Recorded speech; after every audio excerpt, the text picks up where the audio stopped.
Ipinagkaloob ng Bulacan Police Provincial Office ang buong galak at mataas na pagkilala sa pagdating ni Police Brigadier General Rodrigo A. Maranan, Regional Director ng Police Regional Office 3, kasama ang kanyang regional staff sa kanyang opisyal na pagbisita dito sa Camp General Alejo S. Santos, City of Malolos, Bulacan. Pinangunahan ni Police Colonel Sator L. Edjong, Provincial Director ng Bulacan Police Provincial Office at ang Command Group ng Lalawigan ang mainit na pagtanggap sa Regional Director. Sa kanyang mensahe, mariin na ipinagtibay ni Regional Director Maranan ang mahigpit na pagpapatupad ng mga alituntunin ni Chief PNP Police General Romel Francisco D. Marbil tungo sa pagtatatag ng bagong Pilipinas. Layunin ng nasabing proyekto na magkaisa ang iba't ibang ahensya ng pamahalaan at mamamayan.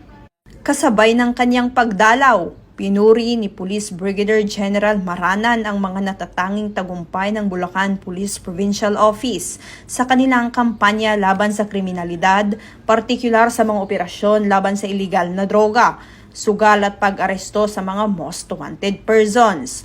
Binigyang diin din niya ang matagumpay na pagtugon ng tanggapan sa katatapos na undas na nagresulta sa malaking pagbaba ng krimen sa buong lalawigan ng Bulacan. Sa pagtatapos ng kanyang mensahe, nagpasalamat si Regional Director Maranan sa mainit na pagtanggap ng mga kawani ng Bulacan Police Provincial Office at hinikayat ang lahat na magpatuloy sa kanilang dedikasyon sa paglilingkod at pag-aalaga sa bayan at mamamayan. Mula dito sa Bulacan Police Provincial Office, ako ang inyong PNN Correspondent, Patrolwoman Mildred A. Tawagon, alagad ng batas, tagataguyod ng Balitang Pulis.